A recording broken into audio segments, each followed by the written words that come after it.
Hello friends, good evening. Welcome to bankers Dost. और आज की इस वीडियो में हम बात करेंगे कैसे आप जो है आरआरबी पीओ मेंस का पेपर जो है अटेम्प्ट करेंगे। देखिए, अटेम्प्ट करने के तरीके के ऊपर भी जो है आपका सिलेक्शन डिपेंड हो सकता है कई बार, क्योंकि ये पीओ मेंस का एग्ज़ाम है और जैसे कि नाम में मेन है, यही मेन एग्ज़ाम है। इसमें अगर आप अच्छा कर गए तो आपका फाइनल सिलेक्शन जो है हो सकता है। तो इस वीडियो में हम कैसे जो है आप आरआरबी पीओ मेंस का पेपर अटेम्प्ट करेंगे इसी बारे में वीडियो में बताएंगे। तो वीडियो को शुरू करने से पहले अगर आपने सब्सक्राइब नहीं किया तो सब्सक्राइब कर दीजिएगा, ठीक है। और सेक्शन वाइज भी पहले तो बताएंगे कैसे आप कौन सा सेक्शन पहले और अटेम्प्ट करेंगे ऐसे, और उसके बाद सेक्शन वाइज भी बताएंगे सेक्शन में आप क्या पहले अटेम्प्ट करेंगे। तो आपका जो है एग्ज़ाम अच्छा जाएगा, ठीक है। तो चलिए वीडियो को शुरू करते हैं। देखिए, मैं थोड़ा सा डिफरेंस में मैं आपको बता दूं आईबीपीएस पीओ मेंस और आरआरबी पीओ मेंस में थोड़ा सा डिफरेंस मैं आपको बता दूं। अगर आपने नोटिफिकेशन पढ़ा होगा तो आरआरबी पीओ मेंस का जो एग्ज़ाम होता है वो 2 आवर्स का होता है।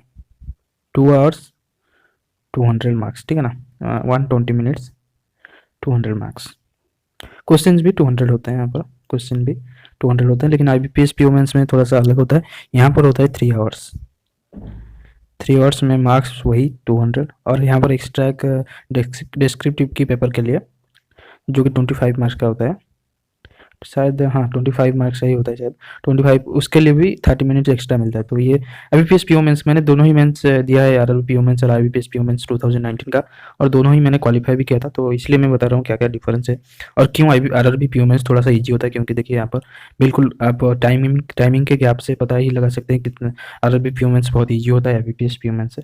यहाँ पर आईबीपीएस पीओ मेंस में जो रीजनिंग का सेक्शन होता है वो अकेले का 1 घंटे का होता है, यानी कि 60 मिनट का रीजनिंग का सेक्शन। 60 मार्क्स होते हैं रीजनिंग का, और 60 मिनट होता है 1 घंटा। तो टोटल 3 घंटे, और ये 30 मिनट। 3 घंटे 30 मिनट हेक्टिक हो जाता है क्योंकि 5 घंटे आपको वहाँ पर बैठना पड़ता है। क्योंकि 1 घंटे से पहले तो आपको बुलाया जाएगा कि आप जाए, तो और 1 घंटा ऐसे ही निकल गया। ये 3.5 घंटे का होता है, और उसके बाद बायोमेट्रिक वेरिफिकेशन भी होता है लास्ट में। तो ये 5 घंटे का आईबीपीएस पीओ मेंस होता है, ठीक है ना। तो बहुत ही हेक्टिक हो जाता है। लेकिन आरआरबी पीओ मेंस के इस वीडियो में आरआरबी पीओ मेंस के बारे में बात करेंगे। यहाँ पर क्या होता है, यहाँ पर 2 घंटे 200 क्वेश्चन और 200 मार्क्स होता है, ठीक है। सारे सेक्शन में 40-40 क्वेश्चन होते हैं। रीजनिंग में आपका 50 मार्क्स होता है, क्वांट में 50 मार्क्स, कंप्यूटर में 20 मार्क्स, जीए में 40, और जो है इंग्लिश में भी 40 मार्क्स होता है। तो टोटल 200 मार्क्स आपका हो जाता है, ठीक है। 200 मार्क्स 2 घंटे मिलते हैं। तो चलिए कैसे अटेंड करेंगे वो भी बता देते हैं। यहाँ पर देखिए, आपका आईबीपीएस पीओ मेंस और आरबी पीओ मेंस में एक जो बड़ा डिफरेंस है वो ये है कि आईबीपीएस पीओ मेंस में आपको सिलेक्ट करना नहीं पड़ता। जो भी सेक्शन खुलता है वो ही आपको करना पड़ता है। जैसे कि हालांकि स्टैंडर्ड उसका खुलता है, जैसे कि पहले इंग्लिश का शायद, या फिर क्वांट का, रीजनिंग का ऐसे खुल सकता है। लेकिन आरआरबी पीओ मेंस में आपको ऐसे दिया होगा, टैब दिए होंगे, ऐसे ऐसे करके टैब दिए होंगे। 4-5 टैब है, यानी कि जितने भी सेक्शन है उतना टैब दिया होगा। यहाँ पर रीजनिंग, यहाँ पर क्वांट, इंग्लिश, हिंदी। ये इंग्लिश हिंदी में आपको एक ही चूज करना है। यहाँ पर एक रेडियो बटन सा दिया होगा, इन दोनों में से एक ही चूज करेंगे। उसके बाद जीए, कंप्यूटर ऐसे दिया होगा। आप जिसके ऊपर क्लिक करेंगे वो सेक्शन खुल जाएगा, और इस वो सेक्शन को आप पहले अटेम्प्ट कर सकते हैं। तो पहले क्या अटेम्प्ट करेंगे, मैंने कि जैसे कि पिछले वीडियो में बताया था, पहले आप कंप्यूटर और जीए को खत्म कर लीजिए, क्योंकि ये बहुत ही कम टाइम लेता है। कम टाइम में आपका खत्म हो जाता है, आप टेंशन फ्री हो जाते हैं। और इसका बड़ा बात यह है कि आपको देखिए इनिशियल बूस्ट एक चाहिए होता है जब भी आप एग्जाम देते हैं।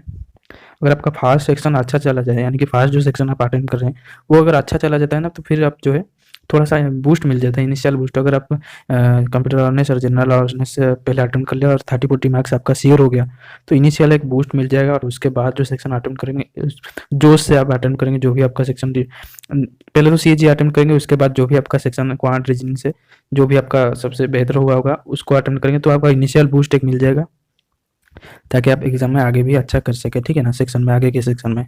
तो सीएजीए को पहले आप कंप्यूटर अवेयरनेस या फिर जनरल अवेयरनेस जो भी अटेंड कर सकते हैं, जो भी आप कॉन्फिडेंस है। यानी कि जीए में अगर आप कॉन्फिडेंस है, जीए से शुरुआत कीजिए। अगर कंप्यूटर में कॉन्फिडेंस है, कंप्यूटर से शुरुआत कीजिए। लेकिन इन दोनों सेक्शन को पहले खत्म कर दीजिए, 15-20 मिनट में खत्म हो जाता है। देखिए, मैं 15-20 मिनट का टाइम बोल रहा हूँ क्योंकि यहाँ पर कोई दिमाग, यहाँ पर कुछ सॉल्व आपको करना नहीं पड़ता, कुछ कैलकुलेशन नहीं करना पड़ता। डायरेक्ट आप क्वेश्चन पढ़ेंगे और सॉल्व करते जाएंगे अगर आपने पढ़ा होगा। तो यहाँ पर बहुत ही कम टाइम, यहाँ पर आधा घंटा भी लग सकता है, बहुत सारे बच्चों को आधा घंटा भी लग सकता है, ठीक है। उसके बाद क्या अटेम्प्ट करेंगे, देखिए कंप्यूटर और जनरल अवेयरनेस तो पहले अटेम्प्ट कर लेंगे, लेकिन उसके बाद 2 सिनेरियो होगा। या तो आप इंग्लिश और हिंदी जो भी अटेम्प्ट कर लेंगे, और क्वांट और रीजनिंग को बाद के लिए रख देंगे।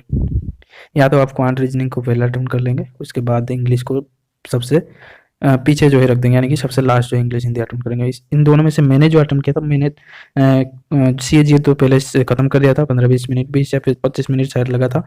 उसके बाद मैंने रीजनिंग का सेक्शन अटेम्प्ट किया था, क्योंकि रीजनिंग में मैं थोड़ा सा कॉन्फिडेंस था।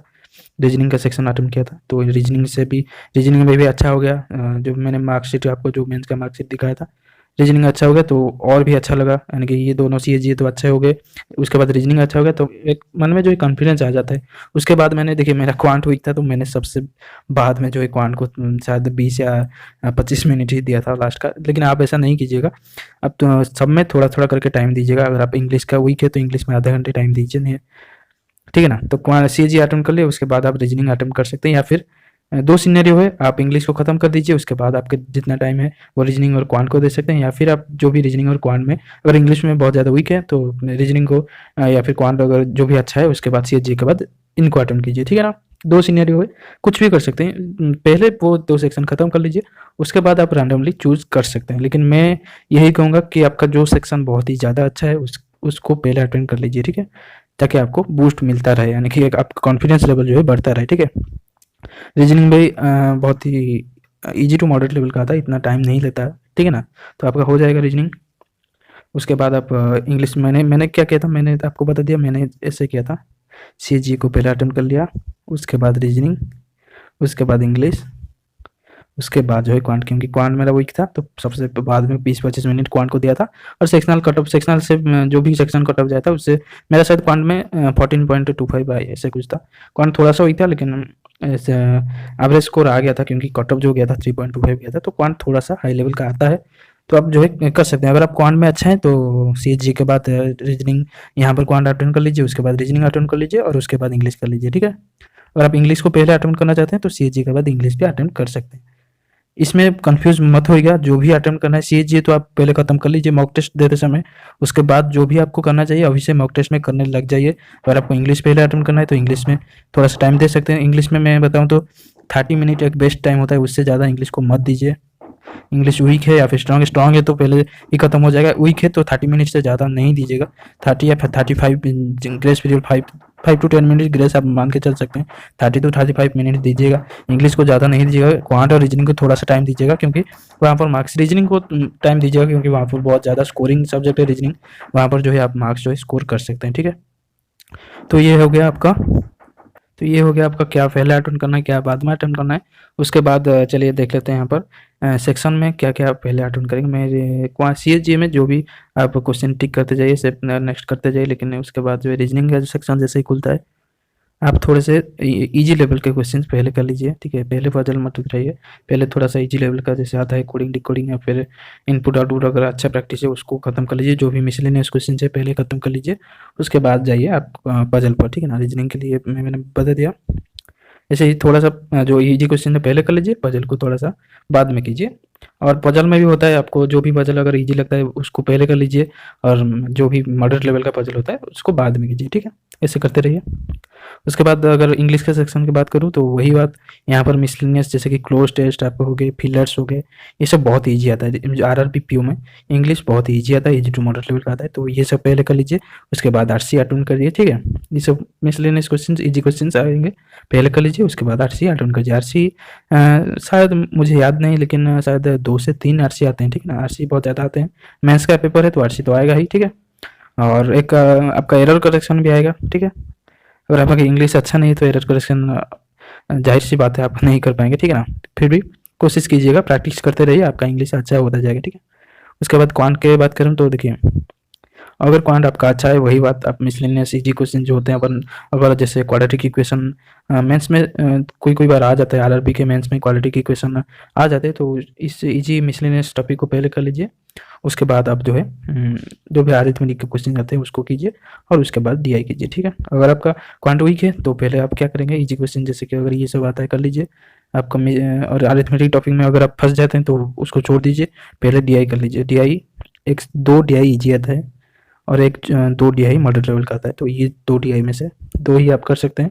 2 को इजी से कर लेंगे, और इन 2 डीआई में से एक एक थोड़ा सा कैलकुलेटिव होता है तो आप आसानी से कर लेंगे। थोड़ा सा कैलकुलेटिव होता है लेकिन आप कर लेंगे, तो 3 डीआई मान के चल सकते हैं, आप कर सकते हैं।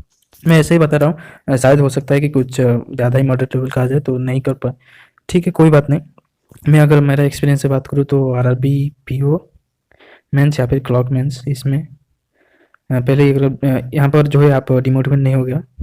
नंबर सीरीज, क्वाड्रेटिक, जैसे number series, quadratic, wrong number series, ये जो इजी टॉपिक्स आते हैं वो कुछ भी नहीं आया था। आरआरबी, पीओ, क्लर्क मेंस में कुछ भी ये नहीं आया था, सिर्फ डीआई और अरिथमेटिक। थोड़ा सा हाई लेवल का पिछले बार आया था, लेकिन इस बार आ सकता है, ठीक है। तो इस तरीके से अटेम्प्ट करेंगे तो आपको इनिशियल बूस्ट तो मिलेगा ही, उसके बाद आप जो है स्कोर भी अच्छा कर पाएंगे, ठीक है। तो मैंने जो मेरा स्कोर कार्ड है आरआरबी, पीओ मेंस का, मैंने पहले ही वीडियो में शेयर कर लिया है, उसको जाकर आप देख सकते हैं। मैंने बहुत सारे स्कोर कार्ड शेयर किए हैं, जैसे कि RRB, PO mains, IBPS, PO mains, RRB, पीओपी, क्लॉक फ्री, सब कुछ मैंने जितने भी एग्जाम दिए थे उसका स्कोर कार्ड इस चैनल पर शेयर हो चुका है, आप जाकर देख सकते हैं। तो इस वीडियो में इतना ही, बाय बाय दोस्तों।